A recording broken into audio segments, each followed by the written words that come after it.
Hello, this is Matt on the Moon Family Sedan channel. The Hinman documents have been revealed today, and there is a lot to talk about. It's hard to even scratch the surface here. And so I'm putting out content as quickly as I can get it uploaded to share with you what's being discussed within the community, what's being unveiled here. And it's disgusting. And you can, by the way, you can watch my videos in any order. I'm designing them in such a way that it doesn't matter. You don't have to go back to the first one and the second one where I'm talking about stuff, because it's different aspects of the Hinman documents. So it's fresh material with very minimal overlap by design. But let me tell you this. Bill Hinman actually argued initially that the assets themselves are not securities. And then there was a recommendation made that would make it so that maybe it's not quite the case that the assets themselves are never securities. So there's a little caveat. But let me tell you this, even with that caveat, which I'm going to show you in this video, it's actually still 100% unquestionably in line with what Attorney John Deaton has been pointing out for years, along with myself and the rest of us here in the XRP community. Like, literally their stance here in the draft is what we are arguing today because it is in line with law. Now, what they're currently arguing, though, is not in accordance to a faithful allegiance to the law, which is a phrase that has become somewhat famous within the XRP community because it was Judge Knepper that stated that the SEC is not acting in faithful allegiance to the law. So I've got that. I've got a comment from Coinbase's chief legal officer, Paul Graywall. I've got a comment from John Deaton here, Bill Morgan, and also, oh yeah, that's right. I've got some stuff from library. This is so infuriating. But I've long held the position that regarding the library case, the judge came to a really bad conclusion. And if you look at what internally the SEC is saying they actually believe versus what they argued in court and tricked the judge into believing, it's jaw-dropping. The judges can be tricked. Judges are not infallible. They're human. And the judge made a really bad ruling here. And the SEC, when they're being honest amongst themselves, they know it. But they're just trying to win at any cost, and it is disgusting. But before going further, I do want to be clear, I do not have a legal or financial background of any kind. I am not offering legal or financial advice, and you definitely should not buy or sell anything because of anything I say or write. I'm just an enthusiast who enjoys making YouTube videos about crypto-related topics, but just as a hobby and just for fun. All right, so Attorney Bill Morgan, member of the XRP community, writes the following. It is now common for those who support the SEC's broad overreach to agree with its assertion that the crypto token itself is a security. That was not the SEC's position in June 2018. Here is an extract from a draft of the speech. And let's make this full screen. Here's excerpt from a draft of the speech, the Billy Boy Hinman Ethereum Free Pass speech. Reads as follows. Returning to the ICOs, we are seeing, strictly speaking, the token or coin or whatever the digital information packet is called, all by itself is not a security, just as the orange groves in Howey were not. Instead, the token or coin or orange tree may or may not be offered and sold as a security, depending on how it is being sold and the reasonable expectations of purchasers. Well, hallelujah! Are you sure that John Deaton didn't write that? Are you sure John Deaton didn't write that? Because that's exactly what he's been arguing this whole damn time. And that was in the draft. They understood the concept. They knew that to be true. Now, technically, you could break this down a little bit further, and maybe even we in the XRP community could be a little bit more precise in our language. And language is a sloppy thing, and we should always try and edge closer and closer to that. So even though I and the rest of us, we've articulated it like that, if you want to add a little asterisk, technically you could hone it a little bit further. It's just kind of irritating if you have to explain that and then say, but asterisk this every single time you bring up the topic. It does get a little annoying. But the reason I say that is the following. Bill Morgan also wrote, and here is a comment on it. The edit was required because certain things are securities because they are defined as securities, e.g. stock. There was also a recognition that tokenization of something that is a security, such as a share, would be an exception. And so here's the actual quote on your screen, which reads as follows. We suggest this edit because there are things that we would say are securities all by themselves, i.e. things that are in the Securities or Exchange Act definition. Also, we could imagine a situation in which a share in a company is instead issued as a token. That would be the exception to the rule that the bit of code itself is not the security. Oh, the bit of code itself is not the security. But still, what are they talking about here? Well, this is something that I actually did briefly mention in my last video. And it's a stream of consciousness, so if I was a little bit sloppy in the moment, then I apologize, but I'm taking this opportunity to clarify exactly what the reality of the situation is. And I did mention that there were certain things that were listed as just by definition just as securities. And this is why I'm saying, I guess we could hone in our language a little bit better, but the arguments that we're making are this. So it's not that our arguments need to be adjusted. Arguments are right. I'm talking about the way in which we describe them, and we can always strive towards more precise human language, so that's fine. But the arguments, no, they're fully intact. This is what John Deaton and myself and everybody else in the community has been arguing for a long, long, long time. So here are the things. So I just typed in, I did a Google search for the they called it the Securities or Exchange Act definition, and it came up. And there's all sorts of websites that have it, including Cornell Law School, and the relevant portion I highlighted right here. And it says the term security means any note, stock, treasury stock, security future, security-based swap, bond, debenture, and it goes on and on and on. I don't need to read the whole thing. It's on your screen. So what they're saying is these are the things that by definition, if they are these things, they are also that. That is a security. So technically we could get more precise, but we've even pointed out this, like this exact list that's on your screen. I have pulled it up. I've cited this on my channel several times. So it's more like outside of the list cited here, if we want to get more precise and fine, okay, then the asset by itself is never the security. And they understand that. Like they're saying the same thing. They're arguing the same thing that we here in the community have been arguing, which is why what they're saying now is absolute BS. And they know it. And so Bill Morgan then wrote, to what the SEC staff understood was the position, quote, to the rule that the bit of code itself is not a security, end quote, the SEC staff called it a rule that the token itself is not a security. There you go. It's still in there even after all that. Well, I'll be gosh darn happy on that. And so I retweeted that thread from Morgan and I said, the SEC originally believed the token itself is never the security. The SEC is despicable. And Attorney Morgan responded to me this morning and said, it was one thing that Hinman got right thanks to the edit. I am just too tired to bother ascertaining who suggested that edit. It is 1:42 a.m. here. And then there is also this. Mikkel also retweeted that thread.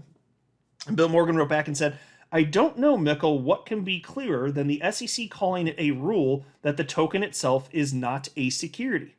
Why would any judge even contemplate considering the token itself a security in the face of this evidence and the law? Exactly. So let me just for a moment go back to this big-ass list here from Cornell Law School. I mean, they're just listing this. There's so many websites that have this. It's the Securities or Exchange Act definition. I think that's what it was called, right? Securities or Exchange. Yes, Securities or Exchange Act definition. If you Google that, this is going to pop up on a ton of websites. Just want to point out, with everything here that meets the by definition, what a security is. Digital asset is not in there, and cryptocurrency is not in there. Nothing of the sort is in there. Token is not in there. It is not by the nature of existence. So anything that's not within the definition right here is not a security. That is the point. Here we have something from XRP community member Wrath of Kahneman. He says, good news for secondary XRP market. The SEC General Counsel emails propose changes in assessing if crypto is an investment contract, that in Howey, purchasing land was only a security if a service contract was a part of it, i.e. not the property itself. And so look at this. Here's the screen grab. And this is the relevant portion. The OGC's June 12th comment stated with regard to the application of Howey to digital assets, quote, only the purchase of land in service contract was the purchase of a security. Those who bought land only had not purchased a security. So folks, there you go again. It's not the land itself that would be the security. It's in conjunction with a service contract. Another way to word that would be, look at the scheme of what's going on there. It's not the asset itself that makes it a security. Of course not. Here you have a comment from Paul Graywell. This is Coinbase's chief legal officer, and he says, the regulatory gap. Proof from the Hinman emails of what we've been saying to the Third Circuit, to Congress, and to the SEC itself, that the securities laws are incomplete when it comes to digital assets, that securities laws aren't meant to rule over all digital assets, and that many digital assets are not securities. And here's a screen grab that he shared. I don't need to read it for the purposes of this video. But the point is, the SEC absolutely understood, even back in 2018, there's a regulatory gap. There is not sufficient regulatory clarity. But what does Kim Jong-Ginsler say today? Oh, I think everything's very clear. I just got to come in and register, fill out some paperwork. We'll be best friends. Go get smoothies together. No, it's absolutely not the case, you little bitch. Here we have John Deaton retweeting that, and he says, the Hinman emails help Coinbase, ETH, and Ripple's fair notice defense. How much it helps anyone in a courtroom is yet to be seen. But in the court of public opinion and in Congress, the emails should help drive attention to how hypocritical and reckless the SEC is being. It certainly helps Dragon Chain and other ERC20 tokens with arguably even a stronger fair notice defense than Ripple's. Yeah, so we'll see what the impact of it is, but it's very clear that the SEC is not acting in good faith. Here's some more evidence, and this is absolutely repulsive. Like I said at the outset of the video, and I've maintained this since the ruling came down in November, Library got the shaft. The judge came to a very bad and legally incorrect opinion, and Library is just gone now. The cryptocurrency itself exists because it's just decentralized. There's no central authority there. So that exists, but Library, the entity itself, is just going to be gone. If they're not literally defunct now, they effectively are, and they've articulated as much that that's the case. So they don't have the funds to go back and try and push back against this and appeal, so on and so forth. The fight's just over, unfortunately, and it's just awful. So here's what Library said. In SEC versus Library, SEC successfully argued that holdings alone, even absent any public statements, make token sales a security. See quote from ruling. Meanwhile, the SEC's Office of General Counsel said privately this factor was legally irrelevant. So, folks, this is what's so disgusting about this. That means that if you create a cryptocurrency and you don't even say anything about it publicly, you just make it. You just make the damn thing, and then it's out there in the world. That is enough to have you liable here from a legal perspective. That's just by making it. You didn't make any statements. There would still be these expectations of profits, right? If you look at the Howey test. So that's what the SEC actually argued successfully in the Library case, that even just Library having the holdings, even if they hadn't made any public statements, that's enough. That's the SEC successfully argued that. Because that's what the judge said. I'll show you in a second here. But the SEC's Office of General Counsel said privately that such a factor was legally irrelevant. These people are disgusting. So here's what the judge ended up ruling. This is the actual ruling from November of 2022. And this means, just to be clear, they tricked the judge. They convinced the judge into falling for this. Here's what the judge wrote. The problem for Library is not just that a reasonable purchaser of LBC would understand that the tokens being offered represented investment opportunities, even if Library never said a word about it. It is that by retaining hundreds of millions of LBC for itself, Library also signaled that it was motivated to work tirelessly to improve the value of its blockchain for itself and any LBC purchasers. This structure, which any reasonable purchaser would understand, would lead purchasers of LBC to expect that they too would profit from their holdings of LBC as a result of Library's assiduous efforts. That's what the judge said. The judge said that. The judge fell for this. The SEC internally didn't even believe what the judge is arguing here. Isn't that repulsive? Are you kidding me? What a joke. Attorney Bill Morgan retweeted that from Library and said, "You mean the SEC argued a point they internally believed was irrelevant and conned the judge into finding it was relevant? The judgment was dreadful for many reasons. Some of the reasoning is not even logically, let alone legally sound." Spot on, Attorney Morgan. And here we have John Deaton's crypto organization also retweeting that from Library, stating the following. "These documents that the SEC fought so hard to keep hidden from the public and other litigants were very important to unseal. The SEC under Jay Clayton and Gary Gensler is a bad faith actor, and the proof is now available for the public to see." Spot on, crypto law. So that's where we're at. And so that's why this is actually disgusting. This is... I knew there would be some stuff in here, but... And it's... I don't know. I haven't reviewed literally everything. Like, this is all fresh to all of us in the community, so we're all still wading through this, and I'm going to report on as much as I freaking can here. But... excuse me, folks. But maybe the most shocking thing that I've found so far is that even internally, the SEC, back in 2018, was making the arguments and had the understanding that John Deaton is articulating today when it comes to the asset itself not being a security. You know, unless you're talking about something that meets the definition listed here on this webpage. Yet again, I'll pull up one last time from Cornell Law School.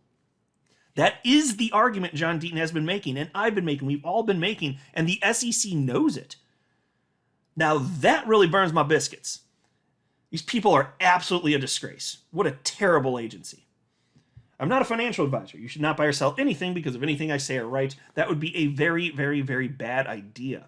Until next time, to the Moon Family Sedan.